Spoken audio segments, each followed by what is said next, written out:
दोस्तों और बुजुर्गों, आपको अपनी आवाज को मजबूत करना है। अगर बिहार में मजलिस के 5 एमएलए जीत सकते हैं तो क्या सिद्दीपेट में मजलिस के 5 रुकने बल्दिया को आप नहीं जिता पाएंगे? हैदराबाद से 2000 किलोमीटर दूर किशनगंज की सरजमीन, हमारे वतन अजीज का सबसे पसमानदा इलाका, वहां पर मजलिस इत्तेहादुल मुस्लिमीन ने काम किया और 5 हमारे अराकीन असेंबली कामयाब हुए। मजलिस के मुखालिफिन मुझ पर ताना मारते थे, तुम सब जगह जाते, गुजरात क्यों नहीं जाते? गुजरात जाने डर होता क्या? मैं हमेशा कहता था कि जाऊंगा, मगर मैं अपने टाइम पर जाऊंगा, अपने वक्त पर जाऊंगा, प्रोग्राम बनाकर जाऊंगा। गुजरात की सरजमीन पर गए, अहमदाबाद में इलेक्शन लड़ा, 6 अराकीन ने बल्दिया अहमदाबाद में कामयाब हुए। आप यहां पर 5 को नहीं कर सकते। अहमदाबाद से जाकर इलेक्शन लड़े तो वहां पर कांग्रेस के पेट में दर्द शुरू हो गया। बोले कि आप इनको जिताने आए हैं और डिवाइड करने आए हैं। जहां मेरा नाम, मेरी पार्टी का परचम देखते, इनकी जबान में तोतों की तरह ये शुरू हो जाते, मियां मिट्टू बनकर वोट काटने आए, उनको जिताने आए। अरे मैं इलेक्शन जब मजलिस लड़ती है, ना हम किसी को जिताने के लिए लड़ते हैं, ना किसी को हराने के लिए लड़ते हैं। हम इलेक्शन लड़ते हैं तो खुद को कामयाब करने के लिए इलेक्शन लड़ते हैं। अहमदाबाद में जीते, गोधरा में मजलिस में 8 उम्मीदवार खड़ा किए। वो गोधरा 2002 में इंसानियत का कत्लेआम गुजरात की सरजमीन पर हुआ था। उस गोधरा में हमने इलेक्शन मिला, 7 अराकीन बल्दिया कामयाब हुए। और क्या हुआ? 7 जीतने के बाद इलेक्शन तमाम मजलिस के मुखालिफिन बोल रहे थे कि बी टीम वोट काट रहे हैं, वोट काट रहे हैं, वोट काट रहे हैं। हम इलेक्शन जीते। अब जीतने के बाद क्या किया मजलिस ने? क्या हिकमत अमली अख्तियार की मजलिस इत्तेहादुल मुस्लिमीन ने? हमने अपने हिंदू भाई को इंडिपेंडेंट जीत कर आए थे, उनको गोधरा का रुकने बल्दिया बनाया और डिप्टी मेयर मजलिस इत्तेहादुल मुस्लिमीन का बनाया।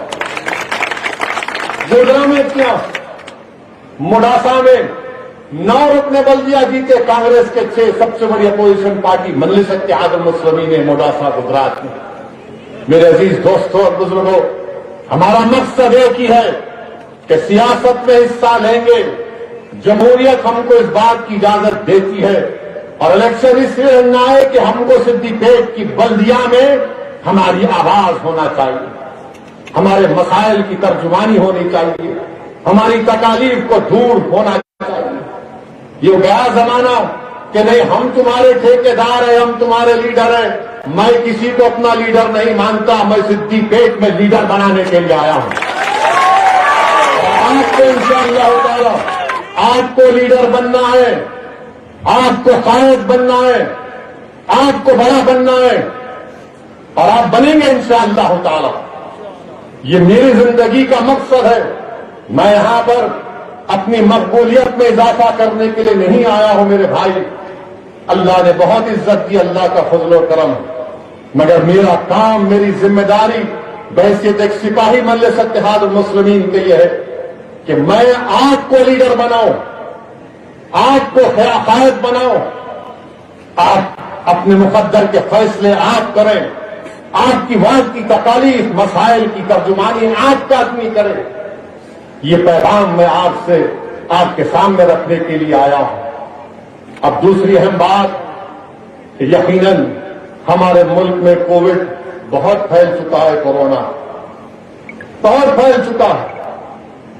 आपको याद होगा पिछले साल जब लॉकडाउन किया गया था, मैंने लॉकडाउन की मुखालिफत की, बल्कि एक अंग्रेजी अखबार है तेलंगाना टुडे, उसमें मैंने लॉकडाउन के खिलाफ मजमून भी लिखा था। और लॉकडाउन के वक्त भी मैंने कहा था कि कोविड से मुकाबला करने का ये तरीका नरेंद्र मोदी का बड़ा गलत है, बड़ा ही गलत फैसला था कि 4 घंटे में लॉकडाउन लगा दिए, बर्बाद कर दिए गरीबों को। मईशत बर्बाद हो गई, नौकरियां चली गई। रात के 8 बजे वजीर आजम आकर बोल दिए कि भाई बहनों लॉकडाउन है 4 घंटे के बाद। गरीब बर्बाद हो गया, कोविड खत्म नहीं हुआ।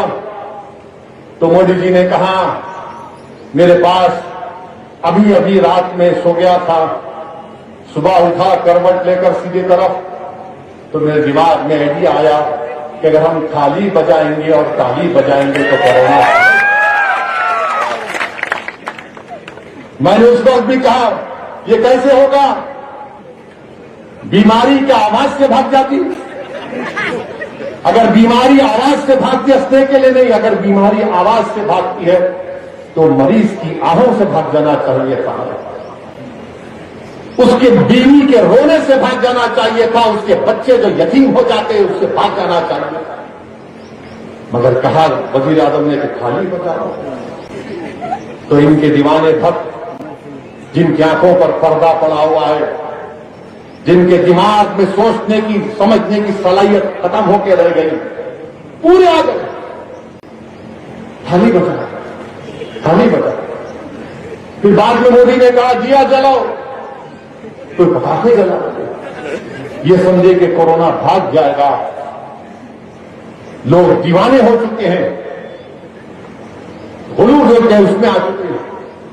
कोरोना नहीं गया तो फिर क्या किया, बोले कि ये तमाम फेल हो गया, अब इसको मजहबी रंग देते, तबलीगी जमात को इल्जाम लगा। ये तबलीगी जमात, इनकी वजह से कोरोना फैल गया, ये जिम्मेदार, ऐसा कैंपेन चलाया टीवी के ऊपर। याद रखो आप, मैं आपको याद दिला रहा हूं, पिछले साल अप्रैल मई की इसी महीने की तारीख, थोड़ा अपने हाफिजे को ताजा करो, दिमागों पर जोर डालो टीवी का, याद करो कि पूरे टीवी पर अखबारात में तबलीगी जमात मुसलमान की वजह से कोरोना फैल गया। इन थूके, ये लोग थूके खाने में, जेलों में डालते, और एक के बाद एक कोर्ट में केस खत्म हो गया। तो उसके बाद समझ में नहीं आया, लोग 1 लाख पहली वेव में करीब 1 लाख 1.5 लाख के ऊपर लोगों की मौत हो गई। इनको 3 महीने का टाइम मिला था, 6-7 महीने का। तो क्या किया इन्होंने, छाती मारना शुरू कर दिया। मोदी बोले कि मोदी ने कोरोना को हरा दिया, मोदी ने कोविड को हरा दिया। इनके मिनिस्टर एमपी बोले देखे मोदी ने क्या किया, पूरे दुनिया को, विश्व को बता दिया कि हम कोविड को हरा दिए। मेरे अजीज दोस्तों और बुजुर्गों, खुद लोकसभा की तकरीर वजीर आजम की फरवरी में मोदी ने यही बात कही कि हमने कोरोना को, कोविड को हरा दिया। वर्ल्ड इकोनॉमिक फोरम में तकरीर कर रहे थे वजीर आजम, वहां पर भी कह रहे बड़े लंबी लंबी छोड़ रहे थे, छोड़ दिए। इनके मिनिस्टर बोले खत्म पे आ गया कोरोना।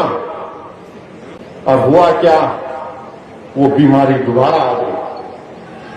तमाम एक्सपर्ट्स बोल रहे थे, जिसको अंग्रेजी में कहते हैं एपिडेमोलॉजिस्ट, जिनके पास 1 डिग्री 2 डिग्री नहीं, मोदी के पास 1 ही डिग्री है, उनके पास 13 डिग्रियां हैं। वो जिंदगी भर पढ़ते, अभी पढ़ रहे। वो लोग बोले कि सेकंड वेव आएगी, मगर हमारे लोग, वो कभी आप देखे टार्जन बोल के आता था, वो ऐसा छाती मार को चीखा मारता था, टार्जन के से पूरे खत्म हो गया, पलट के आया। पार्लियामेंट की तकरीर में बीजेपी का एमपी, मोदी जी ने हरा दिया, कोरोना भाग गया, वैक्सीन लगा दिया और पूरे विश्व को दे दिया। अब कोरोना वापिस आ गया। उत्तराखंड में मोदी का इश्तिहार अखबार में मार्च का वेलकम कर रहा है उत्तराखंड को। उत्तराखंड का चीफ मिनिस्टर बोला कि कुछ नहीं है कोरोना यहां पर। उन्हें फटे हुए जीन्स का एक्सपर्ट है उत्तराखंड का चीफ मिनिस्टर। खुद कोरोना हो गया, कोई नहीं लिखता। उत्तराखंड के ऊपर कोई नहीं लिखेगा, कोई नहीं टीवी पे बोलेगा। मगर जब तबलीगी जमात की बात आई तो पूरे के पूरे एक हो गए।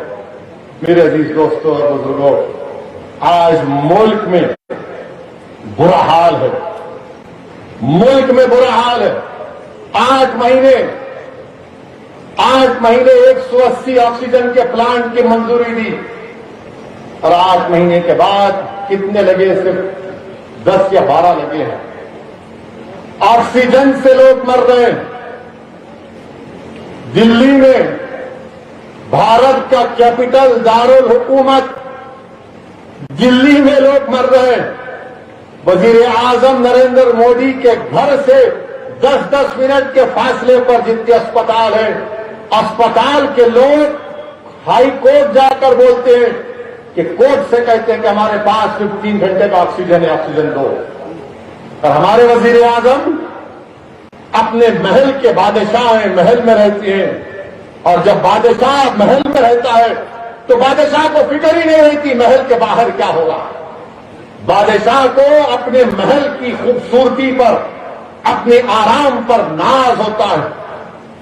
और जमहूरियत में बादशाह नरेंद्र मोदी है, अपने महल में आराम से बैठे हैं और महल के बाहर कब्रिस्तान भरे जा रहे हैं, महल के बाहर चिताएं जल रही हैं, महल के बाहर लोग ऑक्सीजन से मर रहे हैं। ये भारत के वजीर आजम को इसकी फिक्र नहीं है। आप खुद सोचो थोड़ी देर के लिए, मेरी सिद्धि पेट के गरीब आवाम, अगर दिल्ली की सरजमीन पर ऑक्सीजन से लोगों की मौतें हो रही हैं, अभी भी हो रही हैं, शमशान घाट भरे हुए पड़े हुए। अब तो यह हो गई कि मीडिया ने रिपोर्ट किया कि शमशान घाट में जगह खत्म हुई तो फुटपाथ पर जलाना शुरू कर दिए किसी के अंतिम संस्कार। मगर भारत के वजीर आजम, बीजेपी के लोग, आरएसएस के लोग, वो सर्जिकल स्ट्राइक पुकारने वाला खामोश बैठे हुए।